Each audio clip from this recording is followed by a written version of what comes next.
সবাই আমার মতো হাত উঠায় বলেন কয়টা? শয়তান পাওয়া যায় দুই জায়গায়, জোরে বলেন কয় জায়গায়?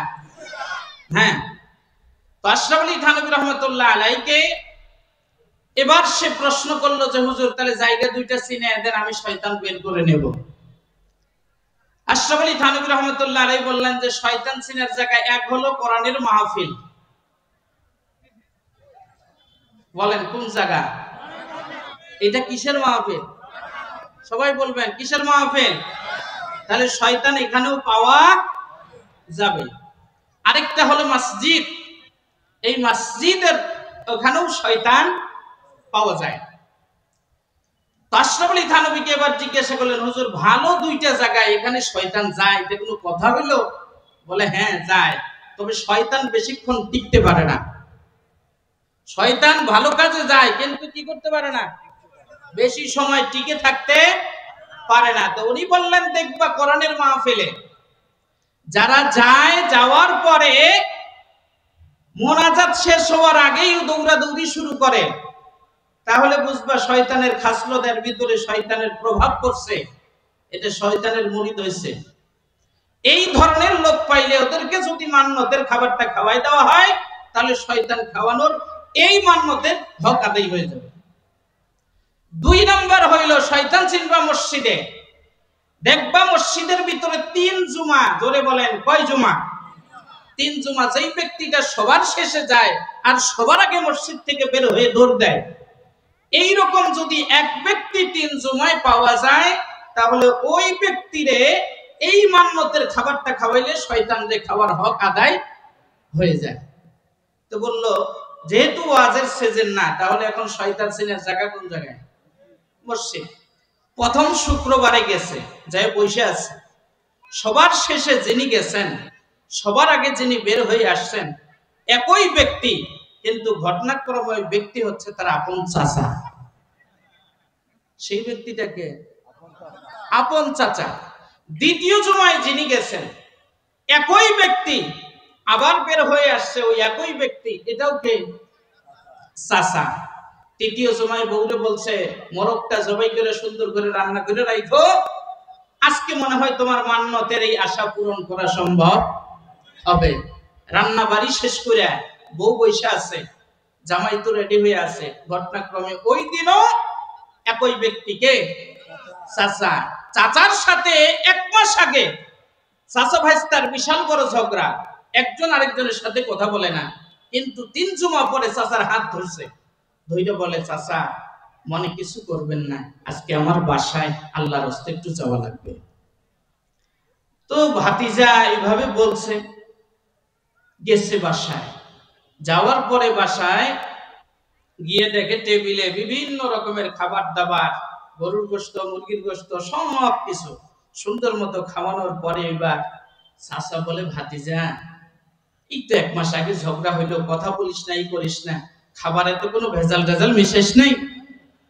তো বলতেছে না কোনো ভেজাল টেজালও মিশাই নাই, কিচ্ছু করি নাই চাচা, আপনাকে খাওয়ানোর জন্য মান্যত করছে আপনার বৌমা। হ্যাঁ, এত মানুষ থাকতে আমার মান্যত করছে আমাকে খাওয়ানোর জন্য, কারণটা কি বলতো? বলছে আপনার ভাইস্তে বউ মান্যত করছে যে যদি এই আশাটা পূরণ হয়, খাবারটা এই মোরগ জবাই করে গরুর গোশত সবকিছু আয়োজন করে শয়তানকে খাওয়াবে।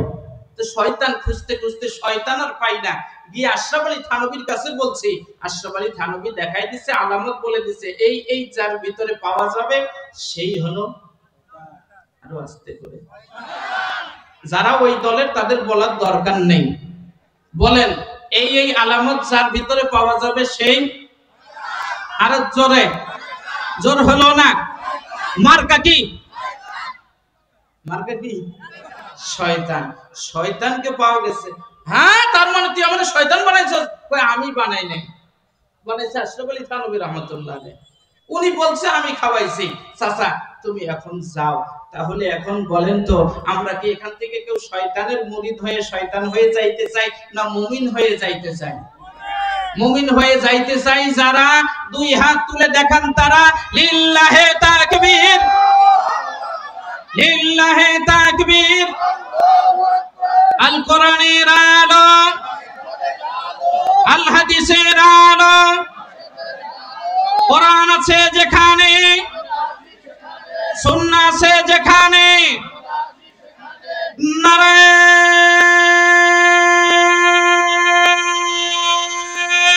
তাকবীর। সম্মানিত ভাইরা আমার, ভালো করে কান লাগান। আল্লাহর কোরআন থেকে আমি আর কোনো ভূমিকা দিতে চাই না। আপনাদের সামনে আমি আল্লাহর কোরআন থেকে সূরা আনফাল থেকে 1, 2 নাম্বার আয়াত, 3 নাম্বার এবং 4 নাম্বার, একটু মুসলমানের মতো বলেন তো হইছে কয়টা? আরো জোরে। এখন উঠবেন যারা, তারা কিন্তু শয়তানের দলে যাবেন, আমার বলার কিছু নেই। বলেন কয়টা? 3টি আয়াতে কারিমা আমি তেলাওয়াত করেছি। এখান থেকে মুমিনের সংজ্ঞা দিয়ে আমি ইনশাআল্লাহ আলোচনার ইতি টানবো। আরো জোরে ইনশাআল্লাহ। সম্মানিত ভাইরা আমার, এই পৃথিবীতে যেই মানুষটা নামাজ পড়ে না, তাকেও যদি আপনি বেঈমান বলেন, সেও রাগ হয়ে যায়। জুমার নামাজ পড়ে না, সেও রাগ হয়ে যায়। যেই মানুষটা আল্লাহর বিধান মানে না, তাকেও যদি বেঈমান বলেন, রাগ হয়ে যায়। তার মানে সেও মুমিন দাবি করে।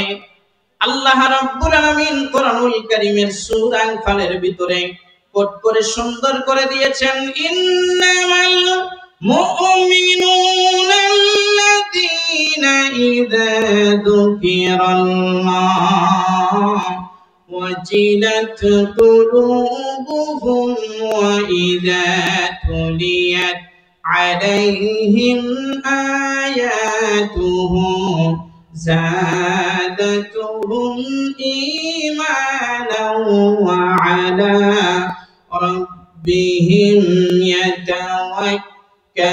يتوكلون।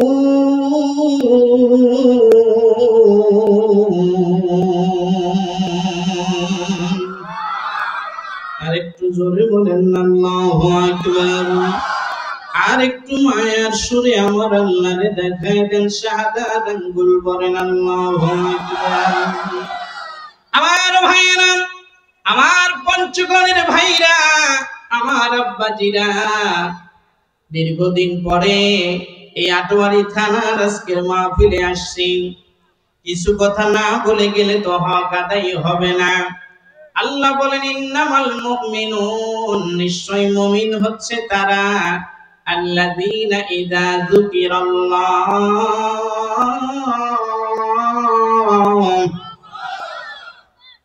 যাদের সামনে জিকির করা হয় অথবা যখন তারা জিকির করে, ওয়াজিলাত কুলুবুহুম, তাদের অন্তঃকরণটা প্রকম্পিত হয়। একটু মুসলমানের মতো আওয়াজ দিয়ে বলেন তো, ঘোষণা কি মোল্লার নাকি আল্লাহ? আর একটু মায়ের সুরে বলেন কার? 1 নাম্বার মুমিনের তাহলে কোয়ালিটি হচ্ছে, মুমিনরা জিকির করে কার?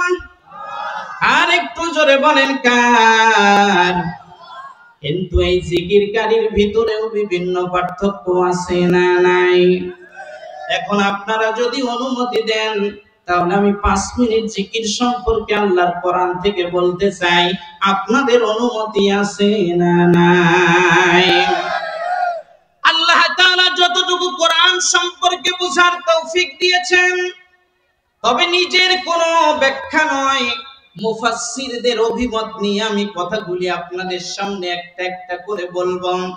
এই জিকির সম্পর্কে আমার আল্লাহ কোরআনুল কারীমে, পুরা কোরআনুল কারীমের ভিতরে জিকিরের অর্থ দিয়েছেন 119টা। জোরে বলেন কয়টা? আরো জোরে। 119টা কোরআনুল কারীমের ভিতরে জিকিরের অর্থ আমার আল্লাহ প্রদান করলেন। তন্মধ্যে আমার আল্লাহ রাব্বুল আলামিন এই 119টা আল্লাহর দেওয়া অর্থকে সামারাইজ করে প্রধানত জিকিরের অর্থ মুফাসসিররা লিখেছেন 60টা। একটু আওয়াজ করে বলা যাবে কি কয়টা? আরো জোরে। সপ্তাহে দিন কয়টা? আরো জোরে। এই 7 অর্থে জিকির মহান আল্লাহ রাব্বুল আলামিন প্রধানত অর্থ দিয়েছেন। 1 নম্বরের জিকিরের অর্থ করতে গিয়ে আমার আল্লাহ একজন নবী যার নাম হচ্ছে কালিমুল্লাহ, সেই নবীটার নাম কি? আরো জোরে বলেন না। মুসা আলাইহিস সালাম একদিন আল্লাহকে ডেকে বললেন, আল্লাহ আমি তোমারে দেখতে চাই। আল্লাহ বললেন লান তারানি, কখনোই দেখতে পারবা না। উনিও বললেন আমি দেখবই। সুবহানাল্লাহ বলবেন না? একটু পরে মজা পাবেন। কথাগুলি তাফসীরের আঙ্গিকে আমি শুরু করেছি। গাল গপ্প, কোন রাজনৈতিক ব্যক্তিকে আঘাত করার জন্য আসি নাই, কোন পীরকেও আঘাত করার জন্য আসি নাই। যেহেতু তাফসীরুল কোরআন মাহফিল লিখেছেন, তাফসীরের একটু হক আদায় করা দরকার। বলেন তো আছে না নাই? সবাই বলেন আছে না নাই? যেহেতু এটা ফাজিল মাদ্রাসা, এই জন্য আমি আয়াতটা কিছু করেছি। আল্লাহ রাব্বুল আলামিন মুসাকে বললেন লান তারানি, কখনো দেখতে পারবা না। আর মুসাও বলল আল্লাহ আমি দেখবই। আল্লাহ তাআলা মুসাকে ডাকলেন, মুসা যেহেতু দেখবাই বলছো, তাফসীরে মাযহারি থেকে শোনাচ্ছেন আল্লামা কাজী সানাউল্লাহ পানিপতি রহমাতুল্লাহ আলাইহি লিখেছেন, তিনি এইবার ডাকলেন আসো তাহলে তুর পাহাড়, এই তুর পাহাড়ে তোমার সাথে কথা হবে। একটু জোরে বলা যাবে কি সুবহানাল্লাহ? মুসা আলাইহিস সালাতু ওয়াস সালামের বাড়ি থেকে তুর পাহাড়টা ছিল 150 মাইল দূরে। একটু মুসলমানের মতো বলেন কয় শত মাইল দূরে? 150 মাইল দূরে। এখান থেকে 150 মাইল যদি আপনি দৌড়ান, বলেন তো কয় ঘন্টায় যাইতে পারবেন? দিন যাবে রাত যাবে। কিন্তু কাজী সানাউল্লাহ পানিপতি রহমাতুল্লাহ আলাইহি বলেন, যখন নবী মুসা শুনলেন আল্লাহ ডাকছে তুর পাহাড়ে, তিনি দৌড়াইতে শুরু করলেন। দৌড়াতে দৌড়াতে যেখানে লাগতো 1 সপ্তাহ, তিনি দৌড়াতে দৌড়াতে গিয়ে তুর পাহাড়ে উঠলেন। মাত্র বর্তমান গণনা অনুযায়ী সময় লাগলো 3.5 ঘন্টা। একটু জোরে বলা যাবে কি সুবহানাল্লাহ? তুর পাহাড়ে সমতল জায়গা থেকে নিয়ে তুর পাহাড়টা যে উঁচা, এই উঁচা পাহাড়ের বর্তমান গণনা অনুযায়ী সিঁড়ির যদি হিসাব করা হয় 350 সিঁড়ি তিনি অতিক্রম করলেন। আরো জোরে, আর একটু জোরে। আপনারা কি চাচ্ছেন? একটু পরে আমি দেব, আপনারা উঠাউঠি করবেন না ইনশাআল্লাহ। ওই মেডিসিন আমার কাছে আছে, কারণ দূর দিনেই তো আমরা মাঠে ছিলাম, কথা কয় না। এবার মুসা আলাইহিস সালাম তুর পাহাড়ে উঠলেন। উঠার পরে আল্লাহ রাব্বুল আলামিন এইবার বললেন আল্লাহ তুমি এইবার দেখা দাও। আল্লাহ বললেন দেখা তো দিব না রে মুসা, ওয়া আনা ইখতারতুকা ফাসতামি' লিমা ইউহা। আল্লাহ তাআলা মুসা আলাইহিস সালামকে তুর পাহাড়ে নিয়ে যাইয়া এইবার তিনি বললেন, হে মুসা আমি তোমার প্রতি ওহী করছি, ইন্নানি আনাল্লাহু লা ইলাহা ইল্লা আনা ফা'বুদনি ওয়া আকিমিস সালাতা লিযিকরি।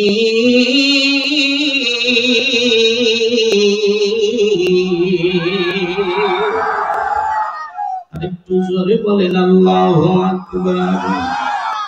আমার ভাইরা, আমার মুরব্বিরা, একান্ত আব্বাজানেরা, আপনাদেরকে বলছি এবার মুসা আলাইহিস সালামকে আল্লাহ তাআলা বললেন, মুসা রে ইন্নানি আনাল্লাহ, আমি হচ্ছি আল্লাহ, লা ইলাহা ইল্লা আনা ফা'বুদনি, আমি ছাড়া আর কোন ইলাহ নাই, আর তুই আমার ইবাদত করবি।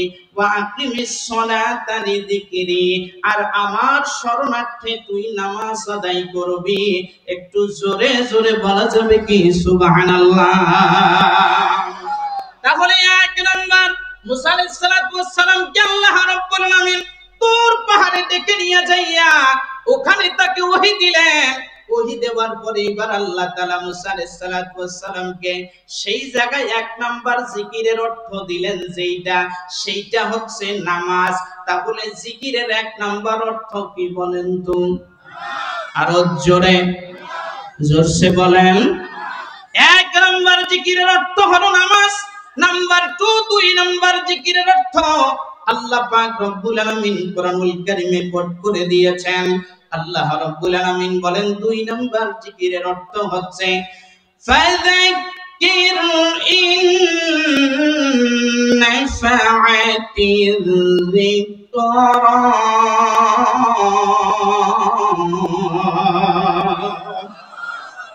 একটু জোরে বলেন আল্লাহু আকবার। 2 নম্বর জিকিরের অর্থ হচ্ছে ওয়াজ এবং নসিহত। আজকে এই যে কোরআনের মাহফিলে বসেছেন, এইটা হচ্ছে জিকিরের 2 নাম্বার অর্থ। যারা বলে আল্লাহর কোরআনের মাহফিল চলবে না, তারা প্রকৃতপক্ষে জিকির করতে চায় না। আর জিকির যাদের পছন্দ হয় না, তারা মুমিন দাবি করতে পারে। আপনারা না বলছেন, যদি মায়ের আসে আপনাদের আসবে, আমার করার কিছু নাই। তাহলে 2 নাম্বার জিকিরের অর্থ পাইলাম কি? ওয়াজ। বলেন কি? 2 নাম্বার জিকিরের অর্থ হলো ওয়াজ। তাহলে এইবার আমার ভাইরা, জিকিরের অর্থ 2 নাম্বার আল্লাহ তাআলা দিয়ে দিলেন। নাম্বার 3, আমি শুধু অর্থগুলি বলে আপনাদেরকে সামনে নিয়ে যেতে চাই। নাম্বার 3, আল্লাহ রাব্বুল আলামিন বলেন إنا نحن نزلنا الذكر وإنا له لحافظون।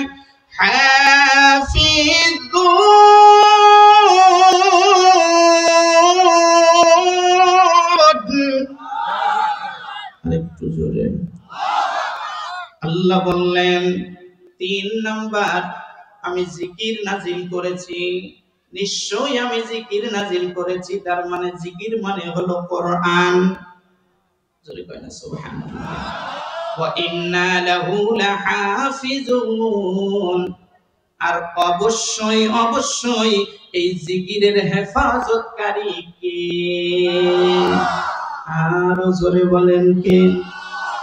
আমার ভাইয়েরা, এখানে ওলামা হযরত আছেন, আমার সামনে অনেক ওলামা হযরত আছেন, ডাইনে বামে এদিকে সেদিকে অনেক ওলামায়ে কেরাম আছেন।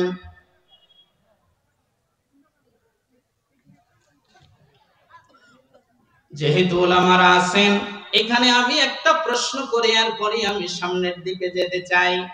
আল্লাহ তাআলা হাফিজুন শব্দ ব্যবহার করেছেন, এক বচনও নয়, 2 বচনও নয়, বহু বচন আল্লাহ তাআলা জুমার সিগা ব্যবহার করেছেন। এবার প্রশ্ন হলো, আপনাদের কাছে বলেন তো আমাদের আল্লাহ কয়জন? আরো জোরে আরেকটু আওয়াজ করে বলেন কয়জন? আমাদের আল্লাহ যদি একজন হয় তাহলে হাফিজ বললে হয়ে যাইতো। হাফিজুন কেন আল্লাহ তাআলা ব্যবহার করলেন? এই হাফিজুনের ব্যাখ্যায় আল্লামা ইদ্রিস কানদেহলভী রাহমাতুল্লাহি আলাইহি লিখেন, আল্লাহ তাআলা হাফিজুন ব্যবহার এই জন্য করছেন, আল্লাহ কোরআন নাজিল করেছেন, এই কোরআনের সংরক্ষণের দায়িত্ব আল্লাহ তাআলা নিয়েছেন। তবে আল্লাহ নিজেই এটার হেফাজত করবেন, ঠিক আছে, কিন্তু হেফাজতটা করবেন বান্দার মাধ্যমে। একটু জোরে বুঝে থাকলে বলেন কার মাধ্যমে? আর একটু জোরে বলেন কার মাধ্যমে? এই জন্য আমার ভাইয়েরা, আমার পঞ্চগড়বাসী, আটুয়ারিবাসী, ও বদাখানাবাসী, আপনাদেরকে কত ভালোবাসি। একটুখানি শুনেন, তাহলে আল্লাহ বললেন এই কোরআন আমি হেফাজত করব কার মাধ্যমে? বান্দার মাধ্যমে। যেহেতু আল্লাহ কোরআন হেফাজত করবেন, এই কোরআনের দার্স হবে, এই কোরআনের তাফসীর হবে, এই কোরআনুল কারীম নিয়ে যখন আলোচনা হবে তখন শয়তান চুপ করে বসে থাকবে না। এই কোরআনকে নির্মূল করার ষড়যন্ত্র করা হবে, কোরআনের দার্সের উপরে হামলা হবে, আল্লাহর ঘর মসজিদে কোরআনের তালিম চলবে, আর সেখানে একদল গিয়ে হামলা করবে, আর সেই জায়গায় তারা রক্ত দিবে, জীবন দিবে। আল্লাহ আল্লাহর কোরআন বুলন্ডিত হতে দিবে না। আল্লাহর কোরআন বুলন্ডিত যদি কেউ করতে চায় আটোয়ারির মাটিতে, জীবনের বিনিময়ে হলেও রক্ষা করবেন যারা, দুইটি হাত তুলে আমার আল্লাহকে দেখায় দেন তারা।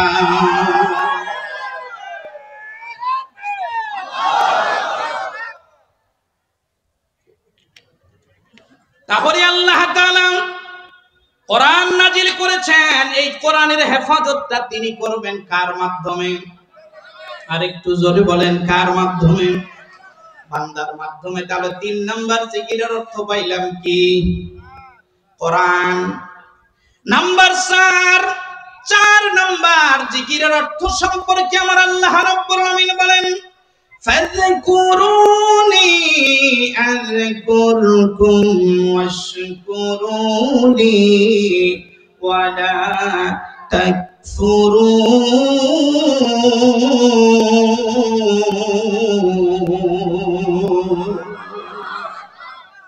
আল্লাহ রাব্বুল আলামিন বলেন, ফাযকুরুনি আযকুরকুম। 4 নাম্বার, বান্দা তুমি আমারে স্মরণ করো, আমিও তোমাকে স্মরণ করব। একটু জোরে জোরে বলেন সুবহানাল্লাহ। এবার মজার বিষয় হলো, তাহলে 4 নাম্বার হচ্ছে স্মরণ করব কাকে? আর একটু জোরে বলেন কাকে? আমরা কি আল্লাহকে স্মরণ করি নাকি পীর বাবারে স্মরণ করি? এই জায়গাটাই তো ভেজাল। আল্লাহকে স্মরণ করা বাদ দিয়ে পীর বাবারে অনেকে স্মরণ করে। আল্লাহর জিকির বাদ দিয়া জিকির আছে না? ছেড়ে দেহ নৌকা মাঝি, যাব খাজার দরবারে। খাজারি দরবারেতে গেলে পরে আল্লাহরে দেখব সশরীরে। নাউজুবিল্লাহ। কালকে বললেন, জমা করে রাখেন। নাই নাই, এরকম নাই। খাজার নামের যত মাজার সব ভেঙে ঘুরে দাও, হক্কানি আল্লাহর ওলিদের আদর্শ বাস্তবায়নের প্রচেষ্টায় নেমে যাও। তাহলে খাজার সাথে আমাদের কোনো সম্পর্ক নাই। তবে আবার এটা টেনে নিয়ে খাজা মঈনুদ্দিন চিশতি রহমাতুল্লাহ আলাইহির কাছে নিয়ে যায় না। এখন তো কিছু বললেই শুধু ওরা যে ভণ্ড, হক্কানিদের কাছে নিয়ে বলে হুজুর পিশাব দেখতে পারেন না। কথা কয় না, ঠিক কিনা? এবার মজার বিষয় হলো, আল্লাহ বলছে তুমি আমাকে স্মরণ করো, আমি তোমাকে স্মরণ করব। তাহলে এবার আসেন, এই গভীর রাত হয়ে গেছে, আমরা বলি আল্লাহু আল্লাহু আল্লাহু, বলেন না আল্লাহু আল্লাহু আল্লাহু। এবার আল্লাহ তাআলা মনে হয় আরশে আজিমে বৈশা বলতেছে বান্দাহু বান্দাহু, বলতেছে? কথা কয় না, বলতেছে? তাহলে এই স্মরণ কোন স্মরণ? এবার পিশাব হুজুর স্মরণের ওয়াজ দিয়ে দিয়েছে, আল্লাযীনা ইয়াযকুরুনাল্লাহ ইয়া আইয়ুহাল্লাযীনা আমানু যকুরুল্লাহ যিকরান কাসীরান ওয়াসাব্বিহুহু বুকরাতান ওয়া আসীলা।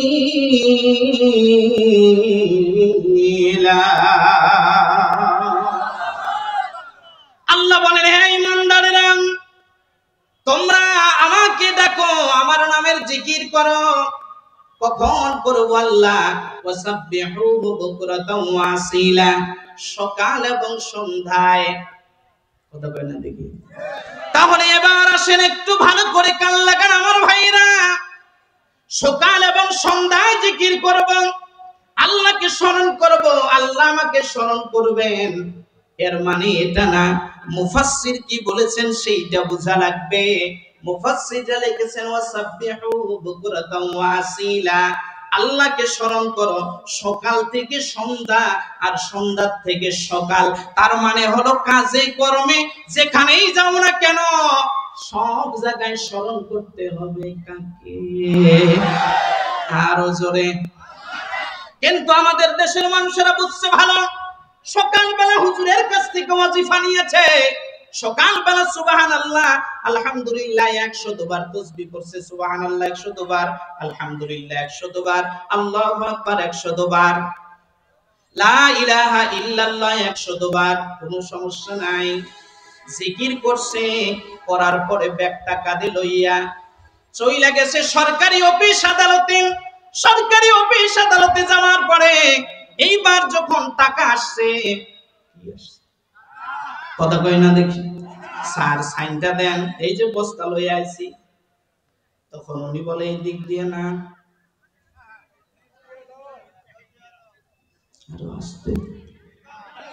কথা কই না নাই। এরকম মানুষ পঞ্চগড়, ঠাকুরগাঁও, উত্তরবঙ্গে একটাও নাই, নাই নাই। আছে মানে নামাজ পড়ে কপালে দাগ পড়ে গেছে, রাস্তায় ট্রাফিকের মোড়ে মোড়ে কিছু হাদিয়া তাদেরকে না দিলে রাস্তায় চলা যায় না। ট্রাক দেখবেন জ্যাম পড়ে গেছে, সামনে কোনো জ্যাম নাই। মুনি মাগরিবের নামাজ পড়ে এসেই আদায় করা শুরু করছে, কথা বলে না। নামাজ পড়ার পরে 33 বার সুবহানাল্লাহ, 33 বার আলহামদুলিল্লাহ, 34 বার আল্লাহু আকবার। আর নামাজ এই পড়ার পরে তাসবিহ খান পকেটে থুইয়া, কথা কয় না দেখি, কথা কয় না, ঠিক না বা ঠিক? তাহলে এই জিকির যেইভাবে মসজিদের ভিতরে করেছি, সকালবেলা ফজরের নামাজ পড়ে 100 বার 100 বার জিকির করার পরে, এরপরে সকাল থেকে সন্ধ্যা জিকিরের অর্থ হচ্ছে অফিসে, আদালতে, বাড়িতে, ঘরে, রাষ্ট্রীয় কোনো কোষাগারে, সব জায়গায় স্মরণ করতে হবে কাকে? ওই সব জায়গায় স্মরণ করা মানুষগুলি যদি সংসদের ভিতরে যায়, ওখানেও স্মরণ করবে কাকে? যার কারণ নিজামী, সাইদি, মুজাহিদ 1 টাকাও দুর্নীতি পাওয়া যায় নাই।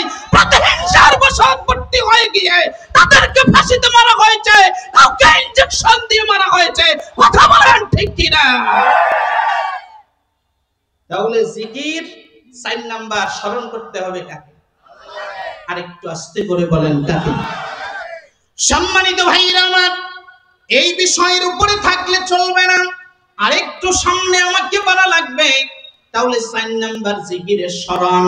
আজকে আমি 5টা অর্থ বলবো, 2টা রেখে যাব। নাম্বার 5, এইবার একটু মিলাই নেন তো হুজুর, এখানে কি যে আয়াতটা তেলাওয়াত করছেন, ইন্নামাল মুমিনুনা আল্লাযীনা ইযা যুকিরাল্লাহ,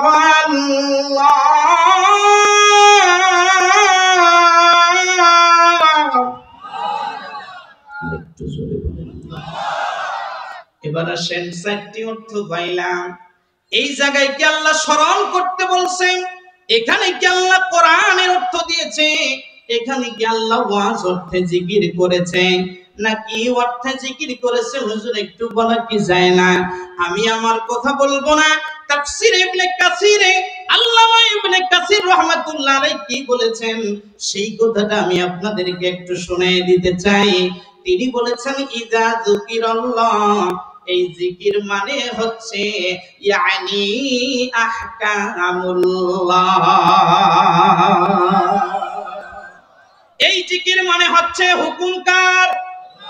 আরেকটু জোরে বলেন কার? আল্লাহ তাআলার হুকুম আহকাম, আই আহকামে শরঈয়া, শরীয়তের হুকুম আহকাম। ইন্নামাল মুমিনুনা আল্লাযীনা ইযা যুকিরাল্লাহ, যখন মুমিনদের সামনে ইসলামী শরিয়ার আইনের কথা বলা হবে, তখন তারা এই কথা বলতে পারবে না আমরা ইসলামী শরিয়া আইনে বিশ্বাসী না। নাই এরকম নেতা নাই? আরেকটু আস্তে করে বলেন আছে না নাই?